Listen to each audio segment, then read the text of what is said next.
Good evening. You're listening to Adrenaline Motorsports. I'm Fred Blanchard, your host. And we were talking to Don Prieto, our in-studio guest, is that they've never been close to anything as powerful as what's being produced out of these engines of today, no matter if they call them nostalgia or not. The sophistication and the knowledge that's been handed down from generation to generation has just been unbelievable. I got to say that the power, and if you buy a car, if you ever go to an event and you go to the starting line and be near any one of these things when they start up, it is just totally awesome. And that's an expression that's used, and it's but I'm going to tell you, it is every bit of that. And believe me, we were both behind the seat at one time or another, and it wasn't anything like what we were familiar with. The only thing we were worried about is the half track you'd get oiled down and that type of thing. But these things are just got power, unbelievable. Well, it's interesting. A couple of 3 years ago, 4 years ago, I forget how long, Formula One had come to town at Indianapolis racetrack. And some of the Formula One guys were taken as drivers, were taken over to the drag races, and they were brought to the starting line. And they stood between two of those cars that were running for the first time. And it was kind of loud when they were sitting there idling. But when they left the starting line, to the man, their mouths fell open. They couldn't believe the thunder that those cars made. And I think it's pretty safe to say that part of the attraction of drag racing is the noise. Well, if you've sat down at the low-dollar seats clear at the end of the strip, as they come through a place comparable, well, just like Pomona, the Fairplex is an example, you can feel the harmonics through the stands. Oh, yeah. And these are the things that people don't understand. It's not just the sound, it's the vibration of the ground. And they don't understand it, nor have they been around it. But as they come through the finish line, it is just awesome. I'd like to see what a Richter reading would be in the vicinity of a dragster, as to how much vibration it put into the ground. Because you can feel it. There's no question about it. Oh, no doubt, yeah. It's really something. We measured it. Baney and I, when we were working for SEMA, we were doing some sound testing, and we were gathering, at that point, this was 1975, we were reading 155 and 160 decibels 50 feet away. Amazing. And 90 decibels is the threshold of pain, so you can imagine what the thunder is like. Yeah. It's really something.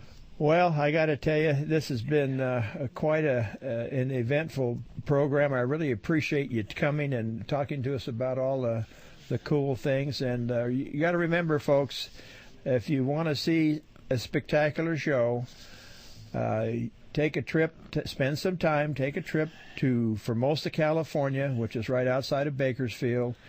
And even for one day, just take the trip for the day. You're going to see qualifying. I believe it's on Saturday, and also a little bit on Friday during the day. Yeah, there'll be some practice on Friday, qualifying on Friday and Saturday, and Friday night. They run the cars Friday night for the first round. Now you're going to see something and talk about, see a spectacular event. You're there, the flames that come out of those headers as they go rumbling by you. It's nothing like it, and it's to me that's what it was all about back in the early days. And they've brought these cars back out just to show you, and a lot of the old timers are still with the program and wanting to do this and put on a good show. And I think that you can spend some time there on Saturday night and get some good entertainment out of the deal. And by the way, they also have. Along with the show, as you're going to see in drag racing, during the day and evenings too, they have vendor booths of all kinds of paraphernalia, whether it be T-shirts, photos, old magazines and a swap meet. And a swap meet, very much so. And a car show. And hot rods. Hot rods, street rods by the hundreds. And one car is just as beautiful as the other. And if you want to see something and have a weekend out, this is the place you should come to. It is really, really a spectacular event, and it's held once a year. and I don't know if it was meant to be what it is, but it turned out to be that way, and it's something that you'd certainly worthwhile coming to. And I think that would be, if nothing else, and if you've never seen this type of drag racing, and they're vintage cars, I would call them vintage in shape and size, but not vintage in the motors. The motors are all high-quality pieces, and don't forget us nostalgia nuts in the pits with our cackle cars. Well, that's true.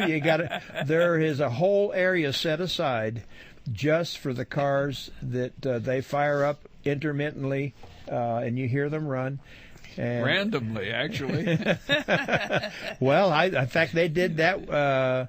In fact, even at one of the hotels, they had fired up a series of them. They had maybe four. They do that. They do that on Friday night for the. There's a kind of a ceremony to induct 8 or 9 people into the Hot Rod Hall of Fame on Friday night, right? And that's at the DoubleTree Hotel, isn't it? Exactly, yeah, and right. then in Bakersfield, right? And then after that, they go outside and start up a half dozen of the latest additions to the Cackle Fest, all at once, and it wakes up the neighborhood. For it sure. certainly would do that for sure. Yeah.